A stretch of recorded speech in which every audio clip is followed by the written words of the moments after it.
You're watching Leafs Morning Take with host Nick Alberga and former NHLer Jay Rosehill. The show starts now. Okay, here we go. The Tuesday edition of Leafs Morning Take presented by Bet365. It's Nick Alberga and a returning Jay Rosehill ahead of Game 6 of the Stanley Cup Final. Lord Stanley will be in the building tonight in Sunrise. What's going on, Rosie? Yeah, that is when it's exciting when you see that baby get pulled out and shined up, and it gives you the jittery goose bumpers. It's going to happen tonight, so we'll see if it is awarded. It's a big one. I don't like the Oilers' positioning, but exciting nonetheless.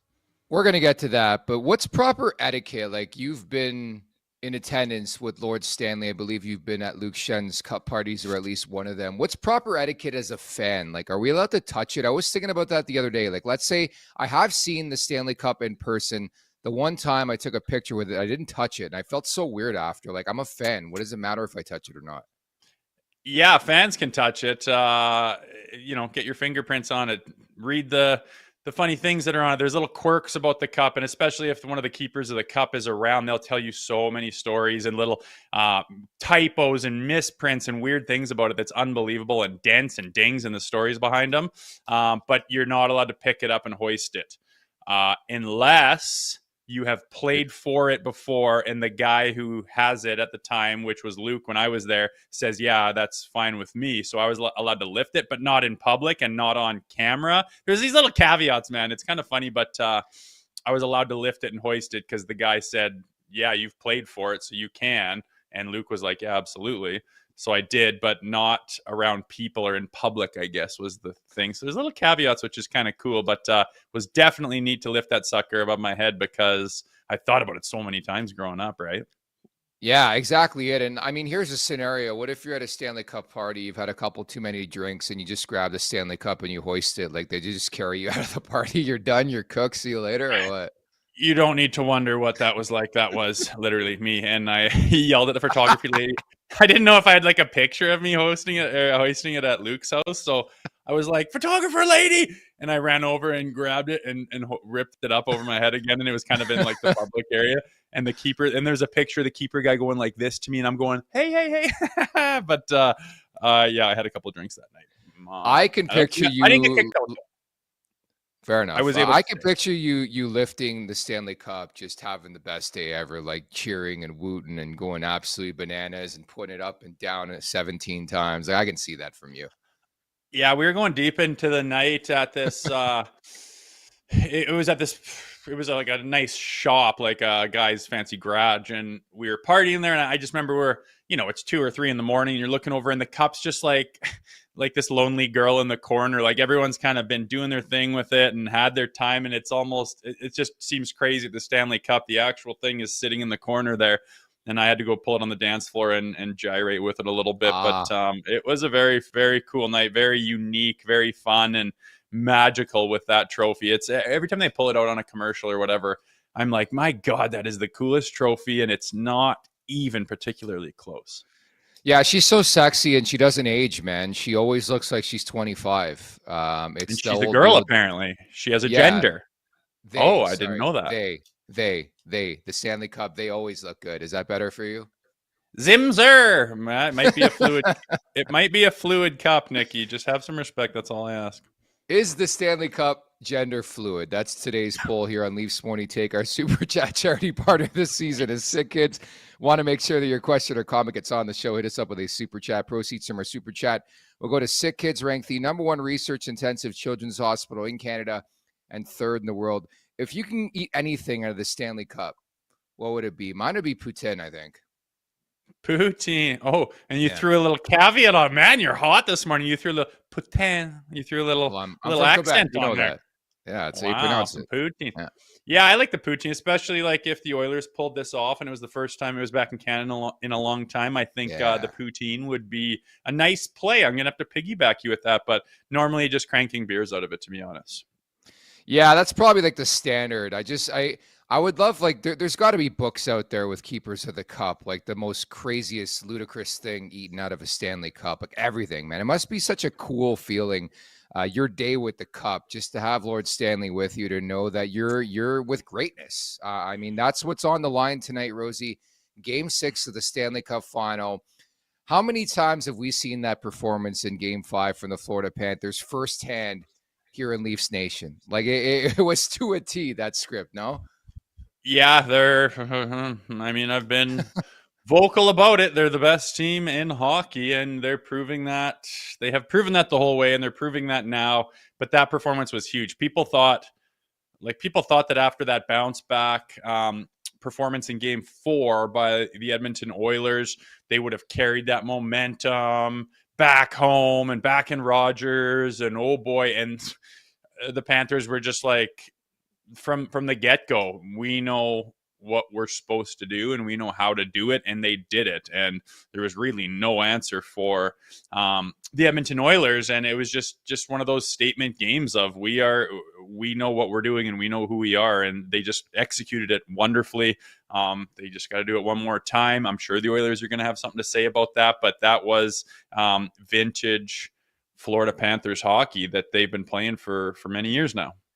Not to compare the two series, but this Game 6 reminds me a lot of when the Leafs were ass-whooped on home ice at Scotiabank Arena in Game 5 and put forth one of the best efforts of the season in Game 6. We're going to find out a lot about Connor McDavid and Leon Draisaitl and the Edmonton Oilers. The one thing I will say, it would be mildly concerning not knowing who your starting goaltender is for Game 6 of the Stanley Cup Final. Like, this song and dance, dude, has to end.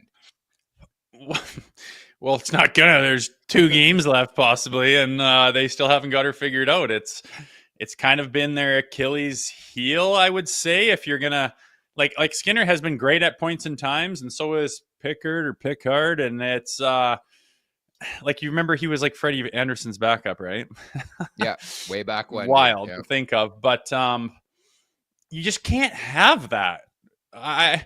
Between their injuries and the guys kind of floating around, I didn't have my money on them even getting this far, the Edmonton Oilers. I'm glad they did. I would like to see them win, but I just never saw anyone getting through those Florida Panthers. But one of the things I mentioned about why that's not, why it's, I just don't think they're this team of destiny is, like, look at their goaltending situation. Like, it is hot and cold, and you're pulling a guy and putting him back. And I think this is probably the worst position they've been in, because I don't know who the hell you would play tonight. Pickard came in and did that special thing. They played better in front of them in the second period of that Game 4 and had this miraculous comeback. It's one of the greatest games you could ever go and find and watch. Maybe in I don't know, like, how would you go find a better game than that? I don't think you could.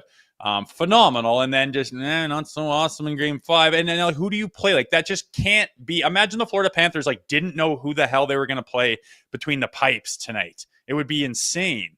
And that's exactly where the Edmonton Oilers are. And I think they're going to go back to Skinner. But the fact that you're having this conversation before Game 6 is insane. Yeah, seriously. And I think that the most interesting question, I think, in hockey right now, and I wonder how many fans could have the answer to it, who is the backup in Florida? That is a good question to be asked. It is Vitek Vanacek, but he has not played 1 second here in the Stanley Cup playoffs. Whereas you have this conversation about the Oilers. It's your guess is as good as mine. To me, it has to be Skinner here in Game 6. Where do you stand, Rosie? Yeah, I would say it's got to be Skinner, and I don't even feel good about that. He's done well before, but going into Game 4, everyone was talking about how he's never lost this game and bounced back and all this stuff, but then inevitably he plays it a little more and gets yanked again. And now there's these question marks are just insane for a team at that level. It's kind of been their Achilles heel for a while, and I do think they'll go back to Skinner because you kind of got to live and die by your starter. But I think that if they drop this one, that will certainly be the conversation, right? For sure. And looking forward to Game 6 tonight. Looking forward to stopping and chatting here with today's guest in a couple seconds here. Steve Kouleas of NHL Network Radio is going to drop by. We're going to get his thoughts. He was actually at the Cup Final to begin things, get his perspective on the Maple Leafs as well. Rosie, I've been waiting all weekend long to hear from you regarding Mitch Marner and the latest developments. Just a quick teaser as to how you're feeling about what's transpired the last 48 to 72 hours before we get to Cooley here. Well, I think he's doing what I thought he was going to do. Rosie? How you feeling? For a while now, he's lighting a match and walking away, and it's not going to go down good for his legacy. I don't know if he cares about that or not, but he's just he's kind of doing spoiled brat things and leaving them high and dry. And you look back and the fans aren't dumb and they know how things went down and what could have been and the Rantanen deal. And they're just going, you son of a bitch right now. Like it's not, he's not doing a lot for his legacy. We always joke and laugh about the returning players and the video tributes they get and stuff. It'll be interesting when old Mitchy boy comes back, as he inevitably is not going to play for the Toronto Maple Leafs anymore.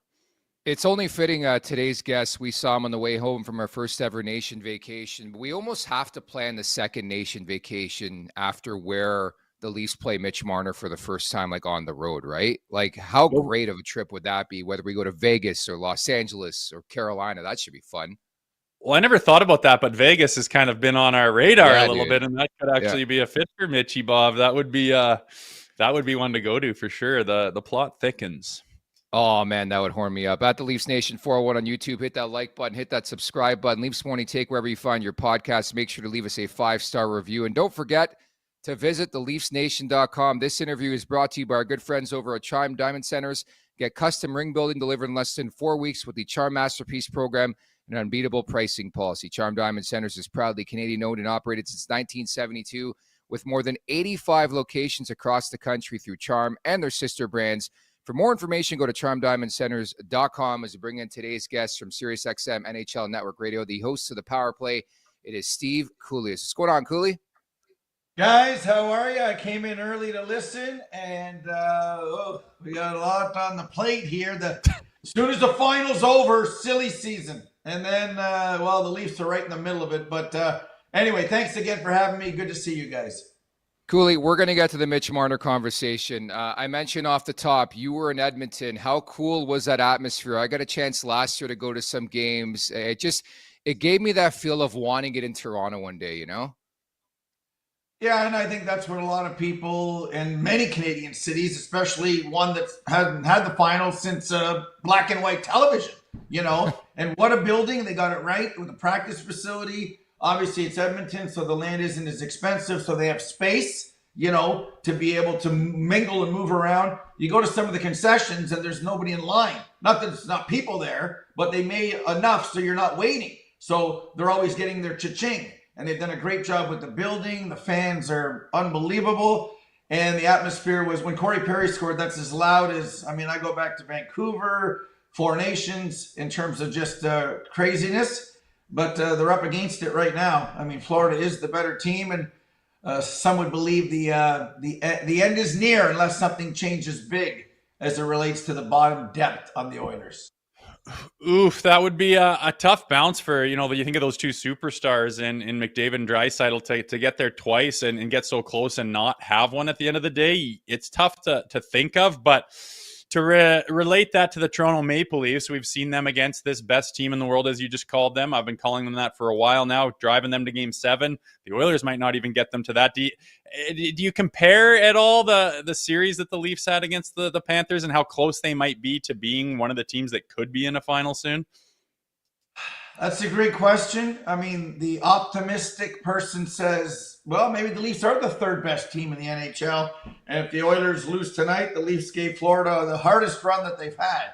I think from listening to Brad Treliving, I think what happens in this series is not going to change what he wants to do in terms of the DNA. The Leafs are a really, really good team. They're one of the best regular season teams in the last 9 years. But that gets you bupkis. So I think there's something to take. They're not blowing this up. It's about making, if Marner's Huberdeau, it's getting their Kachuk, if you want to look at it in that regard. So I think there's things that the roster needs to tweak. I think there's a lot of things that are really good. They got goaltending. They got a pretty good defense. They got to figure out what they're going to do with Morgan Riley and, of course, with the UFAs up front. But when you lose a Mitch Marner, it's like the old adage about Thomas Caberlet and the Pat Quinn administration. When they lost Caberlet, they went, we need a puck-moving defenseman. Doesn't have to be that big or physical. Help out on the guy we just traded. So where are you going to replace the third best right winger in the NHL? But maybe it is time. Like that. That's how awkward this is. You lose them. Who's going to replace them? Are you going to get worse? And so all this is in play right now over the next 2 weeks, gentlemen. Cooley, you've been around the game for a long time. Like, do you remember a situation similar to this one, like Mitch Marner? Like, I know people are trying to draw comps to John Tavares. I don't view it that way, but is there a memory that comes up for you of like a similar situation? It's not like John. That's different. This is a Toronto guy leaving because of what's happened in terms of losing, how he's been treated, the stuff about the social media and the police and everything else is just absolute garbage. I think whatever people are doing, there's respect, there's privacy, there's being chilled. You can be upset, you can throw a brick at the TV, but then you have to move on. So I think it's time. And if Mitch made the decision first, it's weird because Rick Nash didn't want to come to Toronto. There's people that didn't want to live in the circus, but it's weird to have someone already here who's got basically Hall of Fame type credentials, is a member of Team Canada, is going to be on the Olympic team and wants out. This is the complete opposite to anything we've seen. What we have seen before is Curtis Joseph comes to help save the 98-99 Leafs and to turn the franchise around.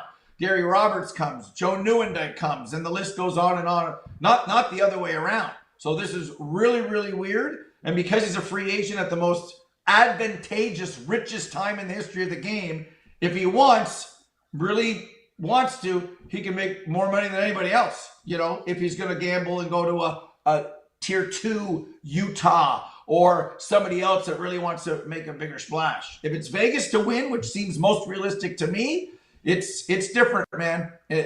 Nothing in the history. You used to be a free agent at 32. Remember, you had to be in the league 14 years. Oh, I'm a free agent. I'm Dale Hawerchuk. I'm leaving. Not now. This is totally different situation and the complete opposite, gentlemen, of what we've ever seen before. And by all accounts, that's exactly what he's going to do, Cooley. You talked about some of the heat he's taken, and obviously much of it very unjustified and ridiculous, but it shows you the passion and the state of Leafs Nation with him right now. How do you think he's going to be remembered and even received when he comes back here? Is his legacy taking a hit, or do you think that'll kind of go away as time moves on?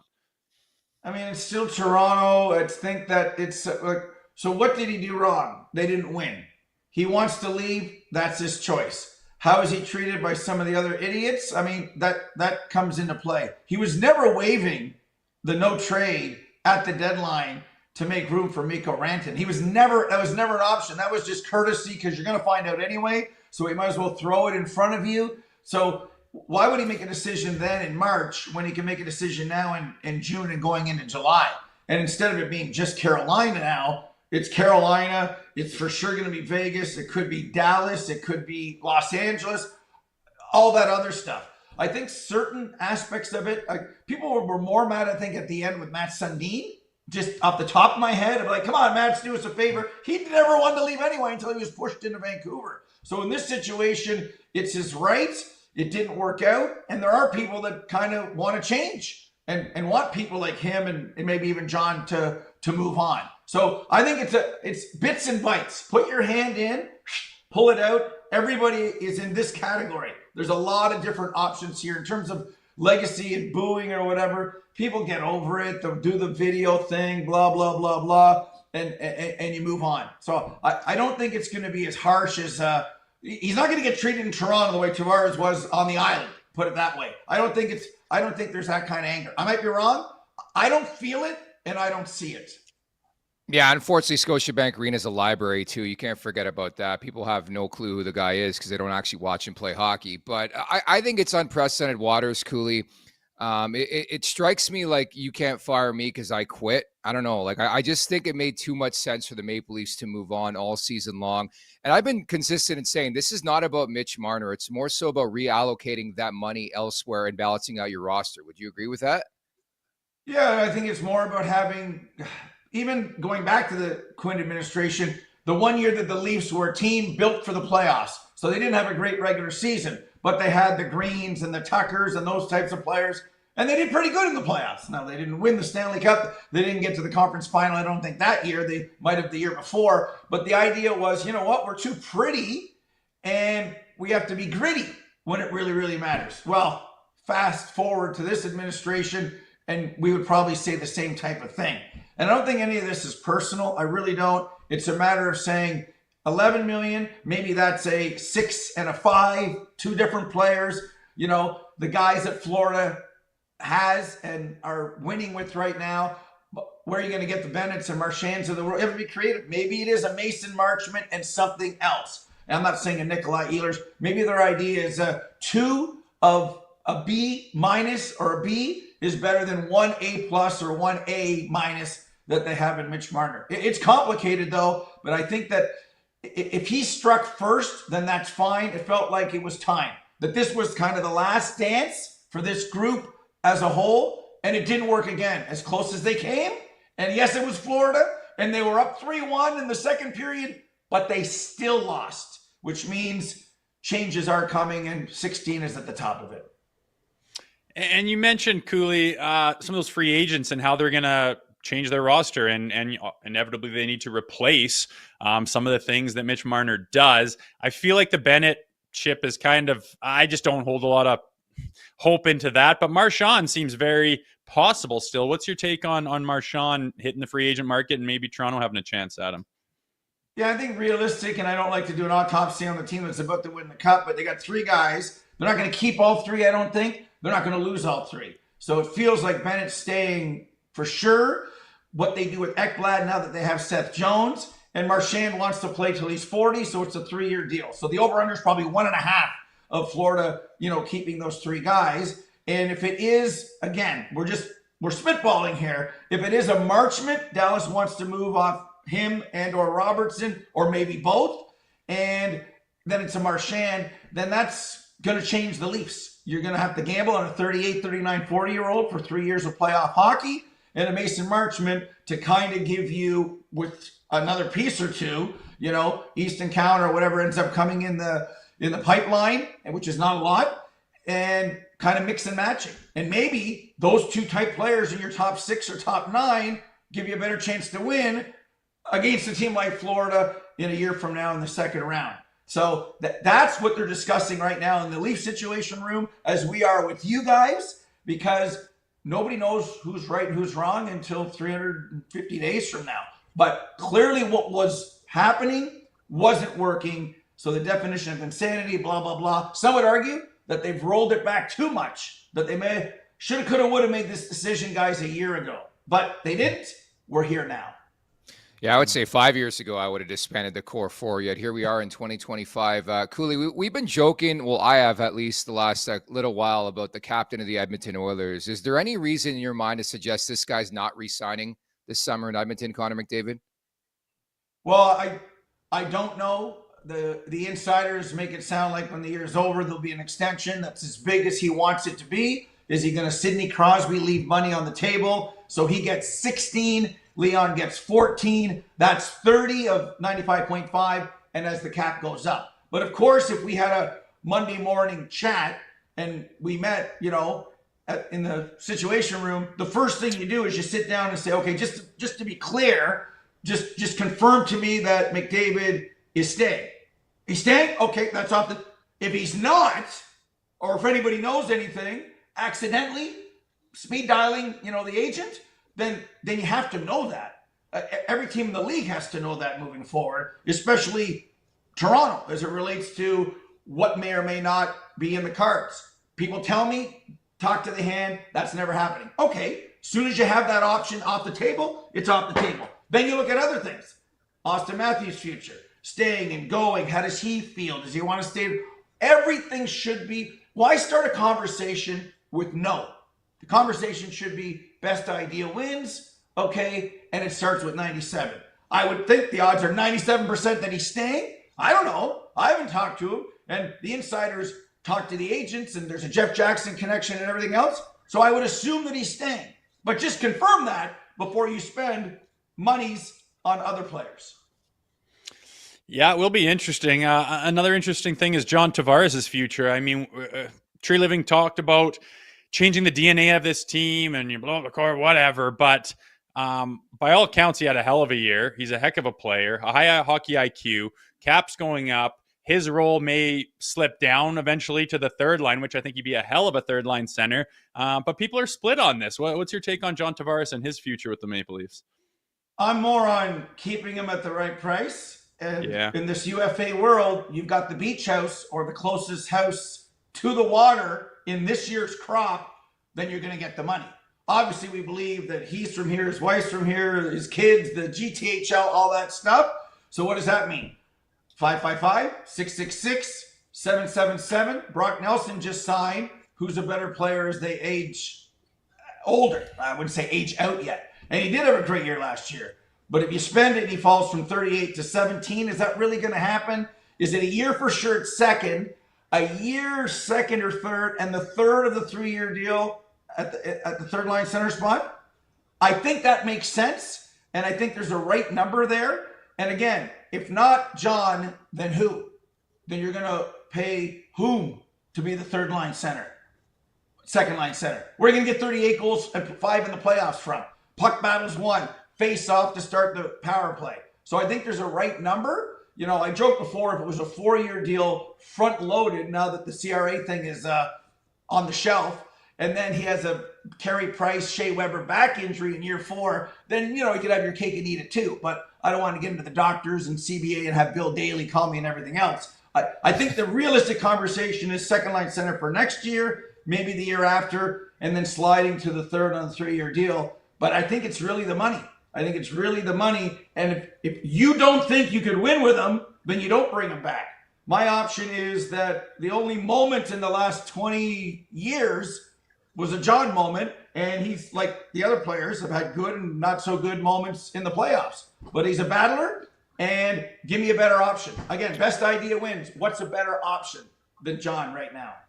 Yeah, I mean, the contrary would be like a Pew Suter. There's not much cooking on the free agent market. I couldn't agree more on that front. I think in general, people are predicting a chaotic next 2 weeks once the cup is handed out, whether it's tonight or Friday. Do you agree with that? And I would say yes, just because of the watered down free agent market.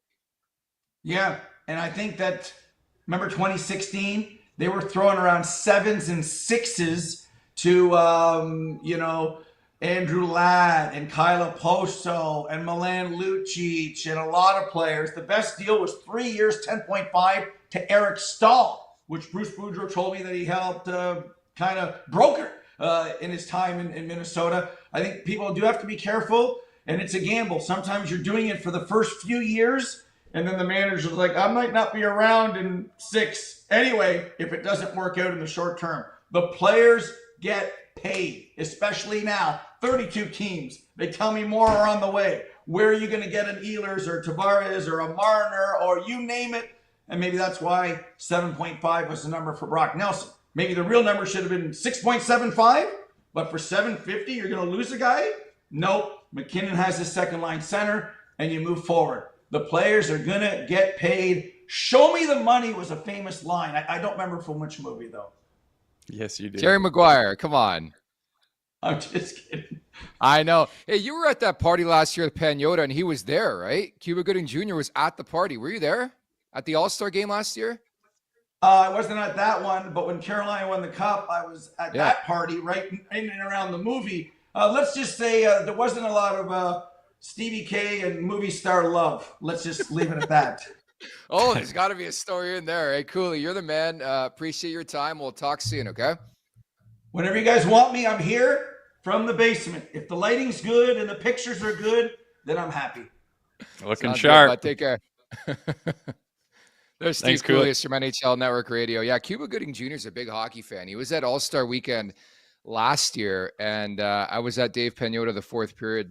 He had like a party at All-Star Weekend, and I turned the corner, and Cuba Gooding Jr. is there with Anson Carter. I'm like, man, show me the money like Rod Tidwell. That is a classic, famous comment, and pardon me, I guess I didn't get the sarcasm of Cooley there, but man, that is a legendary quote, man. That movie's great.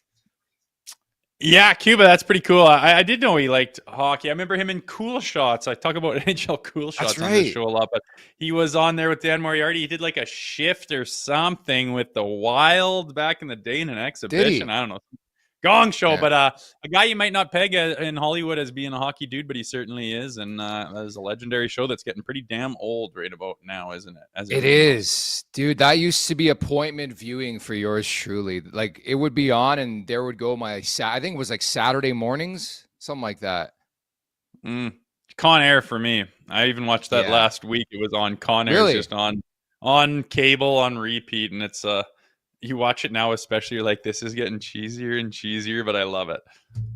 Favorite show of all time is Saved by the Bell. You know this. I've told you this a billion times. Like, I would still watch it if it turned on my TV. I have all the box sets. For some reason, I was just dialed into that show, man. So good. They checked all the I know. boxes, the dudes and the girls and Mr. Belding and the storylines and the music and the God, it's such a classic. It brings you back. It's nostalgic, man. You're getting old. That's what it is. Pretty much it. At the Leafs Nation 401, hit that like button, hit that subscribe button. We are on the hunt to 18K. So if you can help us out, we need about 28 subscribers to 18,000. It's been an unbelievable ride over the last 3 years. So if you can do so, if you're watching right now, listening right now, haven't subscribed to our YouTube page, please do so at the Leafs Nation 401. Okay, Rosie, let's get to this Marner conversation. So he goes ahead and cancels the annual Toronto charity event that was scheduled for July and 10th and 11th. Pretty much confirmation after the news comes out from over the weekend. We tackled this yesterday alongside Zach Phillips, but Mitch Marner, it sounds like he's moving on and going out petty too. Like, it sounds like he doesn't even want to pick up the phone when the Maple Leafs call. Good old ghosting in 2025. How about that? Yeah, I think his obviously his mind's made up, man. I mean, I didn't see a pathway for them to come together, and like he's very clearly going after the money, which is fine. They're very clearly not willing to pay him this exorbitant amount of money and just keep doing the same thing they've been doing with this roster. So that kind of it's just nothing about it is surprising, I guess, is what I'm saying. He could maybe like be a little more cordial about it, or, you know, not show his hand so much, because it kind of, I don't know if he's pissing people off, but the animosity I've shown towards Marner is because of his style of play and his unwillingness to do things on the ice. As a person and as a professional, you're free to do what you want, man. Like, you didn't have to pack your shit and go to Carolina for 2 months just because it helped out the Leafs. Like, you knew you were like, you didn't have to do that. It pisses people off because he could have, and it would have helped the Leafs. But again, he doesn't have to do that kind of thing. He also doesn't have to show his hand this much. The fact that he tells me he's kind of throwing up the middle fingers and saying, I'm out of here, which again, you're free to do. But I do wonder what his legacy will be here. Certainly didn't really win anything. I think people will forget about the regular season success, but he's also, you know, he's a really good player and he's going to continue to be so. And as Cooley mentioned, Matt's left and had a sour taste in people's mouth. What do people think of Matt Sundin now? Like, nothing but overwhelmingly positive vibes. So we'll see how it shakes out. But yeah, it's not surprising to me that he's gone, and that is all but done in my mind. Yeah, the Matt's conversation is interesting to me because I vividly still remember that era. In fact, you've seen it. I have a Matt Sundin jersey. I don't remember the fans despising somebody the way they despise Mitch Marner, at least a select group of people. Where you look at Matt Sundin, there were so many moments in that guy's illustrious career as a Maple Leaf where you could stand behind, where you could praise, where you could cheer. He was the captain of the Toronto Maple Leafs. He was the embodiment of the Toronto Maple Leafs. And the thing that drives me insane is the way Marner's going out. Like, throw everything out the door, what's transpired, another Game 7 loss, another Game 7 no-show, all the numbers, everything. And, dude, he is butthurt. Like, this strikes me as somebody who is butthurt the way he's going now, where it's like, you can't fire me, I quit. Like, it's so petty. It's so ridiculous. How often have we talked about the passive-aggressive nature of Marner and his camp and the animosity? Like, what are you pissed about? What can you be pissed about? This is unprecedented water. It's insane to me, as Cooley brought up. This is a guy leaving Toronto, a homegrown talent leaving Toronto. I think he has been so petty. And don't let the door hit you on the way out, Mitch. Nicky, yeah. I was trying to be soft about it. I've been hard enough on him. Again, it's his play that pisses me off. Like, when you think about his legacy or what people remember, like, what's a moment that stands out to you of Mitch Marner's? Doing pirouettes in warmies. Like, I don't know. Like, dude, jokes aside, my lasting memory of Mitch Marner will be how hard he went for his 100th point last year. I'm not kidding. He didn't get it. Remember that shift last year where it was like, holy shit, this guy's determined. I've never seen him play like that in my life. Unfortunately, that is my lasting memory of Mitch Marner as a Toronto Maple Leaf. Yeah, and that's kind of the kicker, right? Like, good player, good guy. Like, it doesn't really matter. You didn't do anything of value here. Like, the fans don't care about your trophies. Like, if someone wins the Hart, it's awesome because it means like you have a really high end player on your team. But like, they don't care that you won that trophy. They care about saying to everyone else in the hockey world and their friends and stuff and the haters, like, my team won, like, my team's the best. All people do is chirp the Leafs because they have Marner doing these whatever the hell, and then they have Matthews winning the Rocket Richard and the Hart Trophy, and you still don't win. So they laugh at that. Like, no one cares they have these trophies. No one cares about your individual success. They care about team success because they care about the team, and the team has had hundreds of different players on it. Their only allegiance is towards that logo and that team and that organization. So the only thing Marner has done, you could say, is kind of personal success with, he only got 100 points one time. I mean, like, Rantanen's had it like 3 times and had major playoff performances this year included where sometimes just blew your mind. And his like, you've only got 100 points one time, and he's going to be the highest paid guy in the league. And he's let us down when it matters most to fans every single time. And then on top of it, he's always does his interviews with this chip on his shoulder, with this FU attitude, with this, I'm here because I have to be attitude. And people have just had enough of it. Obviously, Mitch has had enough of it.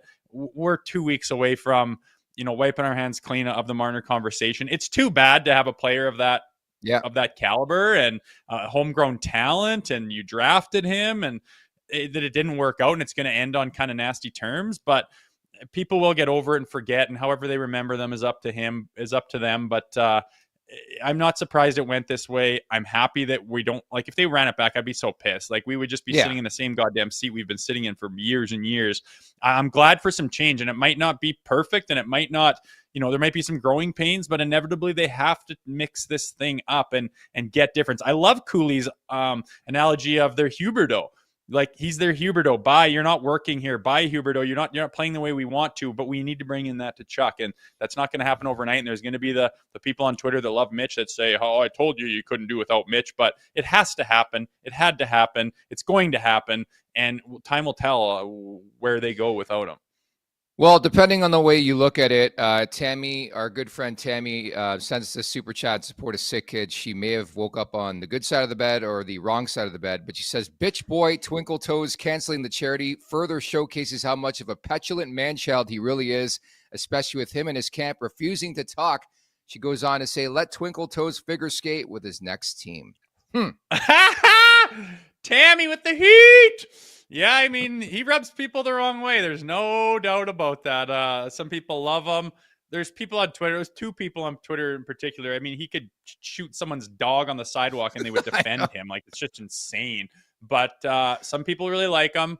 For whatever reason, good player, fine. Maybe people like that Twinkle Toes shit. I just think he's soft as butter, and everything about him is boyish and not manly. And you come up against the Florida Panthers, like, you just can't have that. But there's an example right there of someone who is saying goodbye, see you later, sayonara, won't miss you, want you gone. And people think that, and I think the majority of people do, and obviously I think the Leafs do. And it's just so over, man. Really feels like he's headed out west. We've been speculating since day one Vegas could be that team that zones in on him. If I'm putting money, it's probably Vegas or Los Angeles. It sounds like he wants to get way away from everything, which I understand too.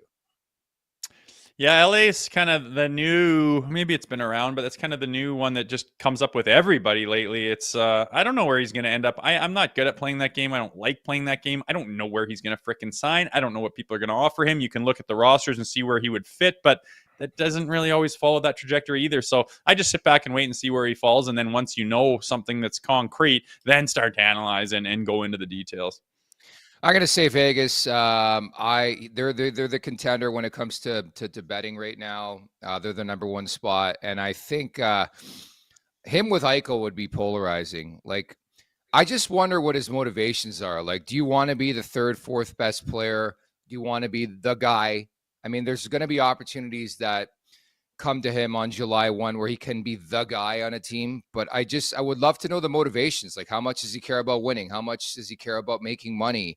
I think the fit's got to make sense. But yeah, it seems like those teams, specifically Anaheim, Los Angeles, Vegas have been all around this since the beginning. And if I'm putting money, it's probably Vegas. There's a lot cooking with Alex Petrangelo's future.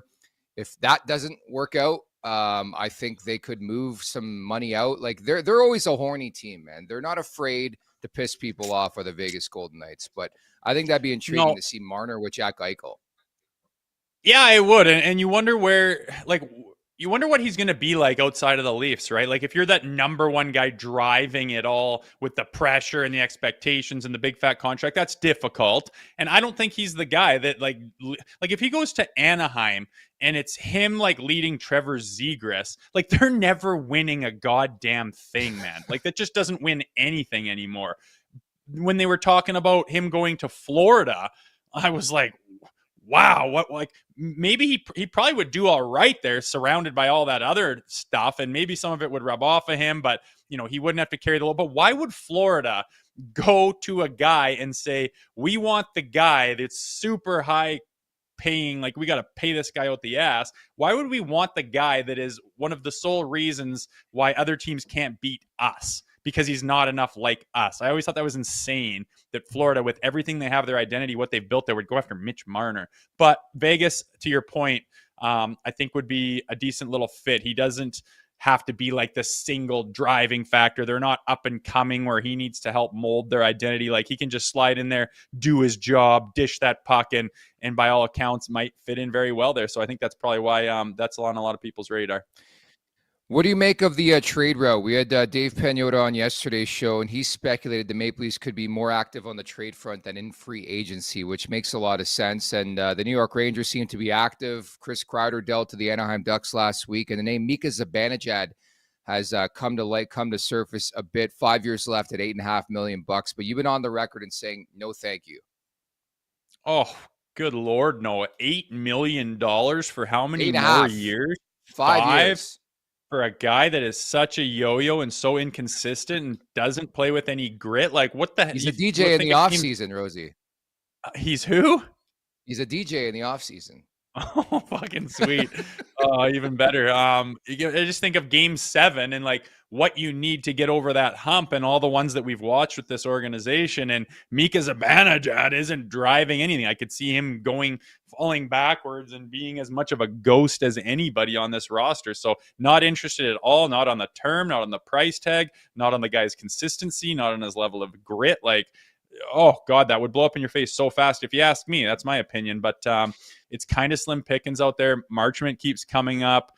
Could be a guy. I really have a fair bit of hope for Marchand. I mean, like he's just turned 37 this spring.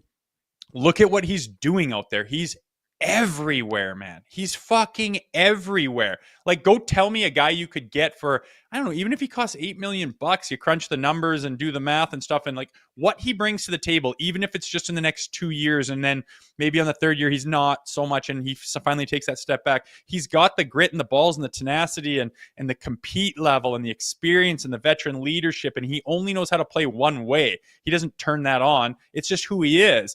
And I mean, you're just looking for that in spades. And there's a guy who's proven over and over again he does it unbelievably well at the highest level. Look what he's doing at 30, just turned 37.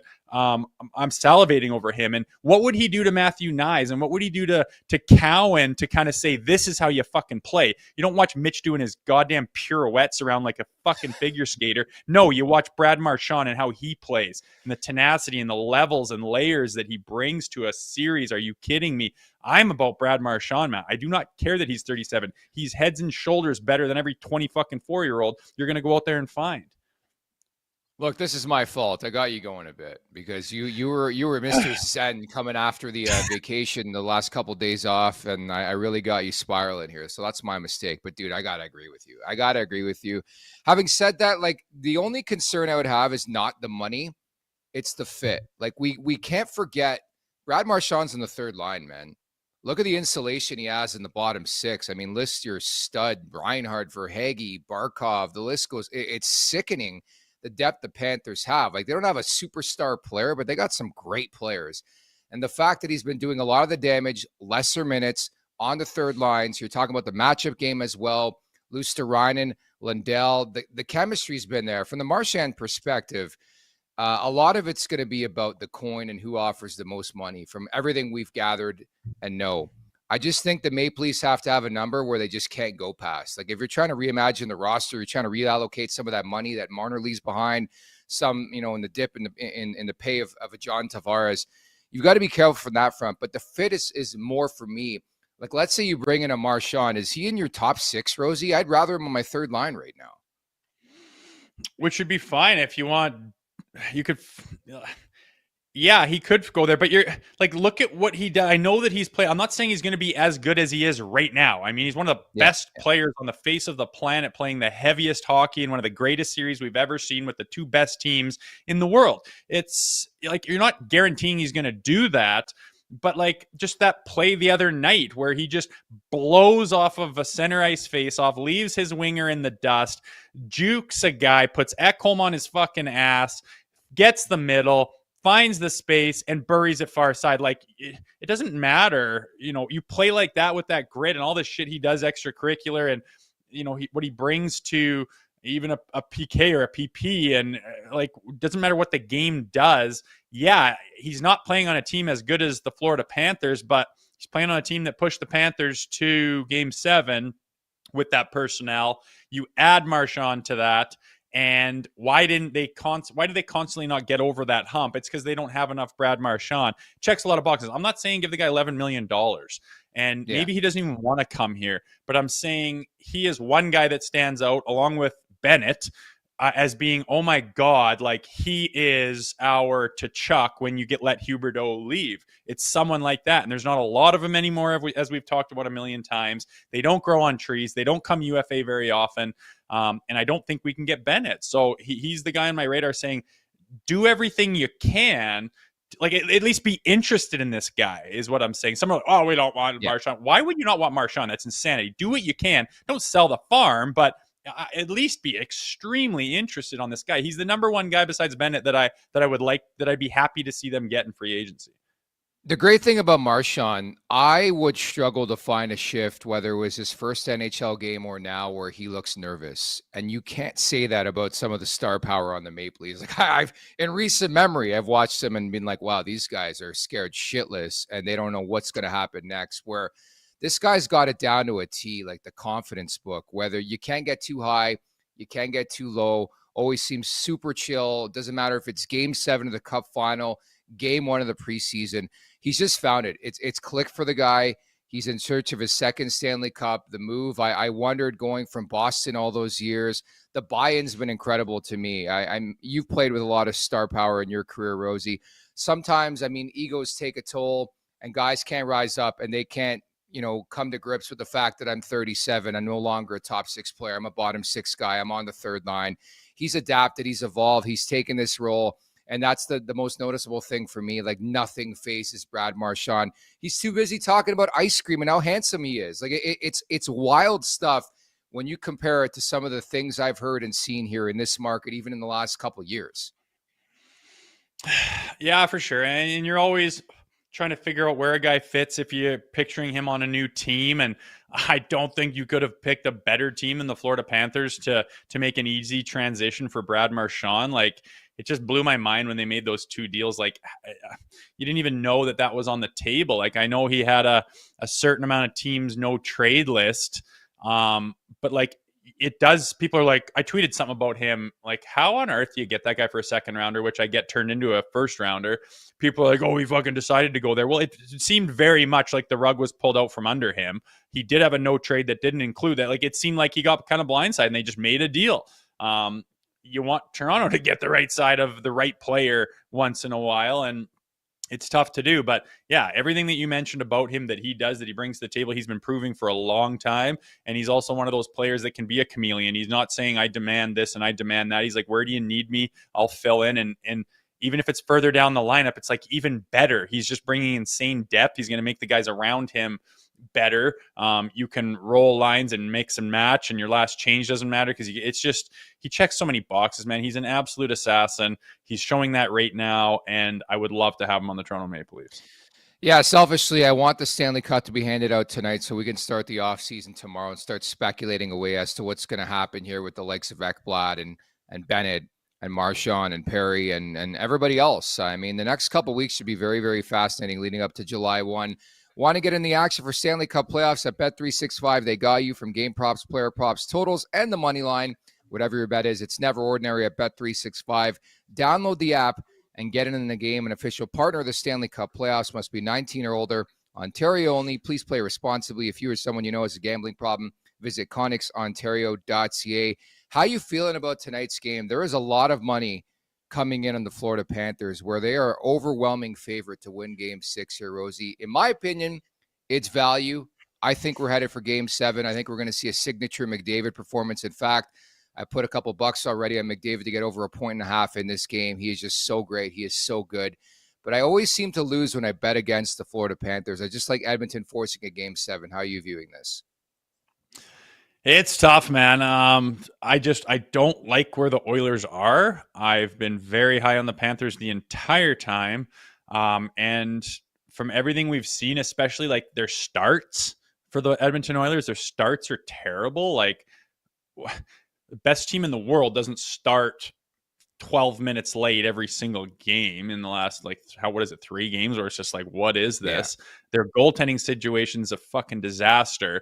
And the best players in the world, especially the best player in the world, doesn't really have his game right now. Like, what was on the feed, the analytics or whatever, put the stock that you want into that, but they would compute that he'd probably have about 20 goals right now, and he has like 6 or 7. Like, goals, man.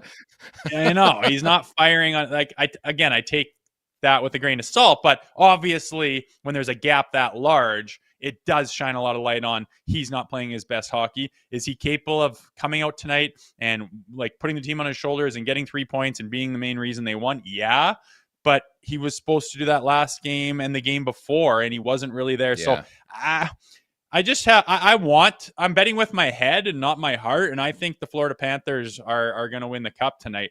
I don't like the value on the money line. So hell, an empty netter or, you get that 2-goal lead and stave them off. They're capable of doing that. I'm going to take the puck line at plus 160 and think that the Florida Panthers get her done tonight. As much as I'd like to see the cup come to Canada, and I would feel for those guys in Edmonton and my buddies that are fans, like it'd be great to see them win it, but fuck, man, the Florida Panthers. Goliath, like you're right, dude. They're just so good. And unfortunately, from the Edmonton perspective, I've seen a lot of what I saw in the Maple Leaf series in this series, where it really felt like the Oilers had a chance to bury Florida, and they just couldn't do it. And when you give them life, they find life. And I feel like they found their game. Even look back a couple games ago, a game you referenced, what was a crazy, crazy comeback by the Oilers. That's not going to happen every game when it's the Florida Panthers. And now you're looking in the mirror and you're like, I got to beat these guys twice. Never mind, they're on home ice where they won last year. I think it's going to be a tall task for sure. But I gotta go with the team. And I know Zach Phillips of the chat is saying I'm pretty much donating money. I got to go with the team I picked to win the Stanley Cup. So I like Edmonton to force a Game 7 tonight. In support of Sick Kids, just to wrap here, Eric Martin writes in, thank you for the super chat. Rosie, what's your starting lineup next season for the Leafs if you are the Leafs GM? Oh, well, that's the big question, is it not? Yeah.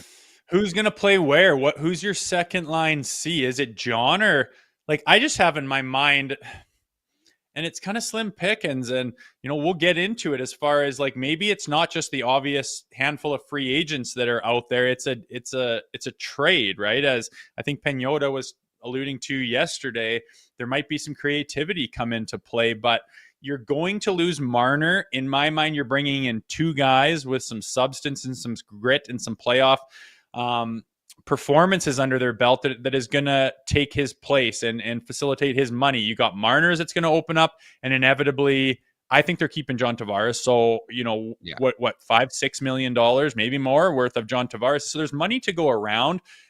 Who that is, again, that's the game we're going to play in the next couple of weeks here is who those guys are going to be, who they could be. I can't give you an opening day roster right now, not by a long shot. Yeah, so appreciate the super chat, but it's there's so many moving parts.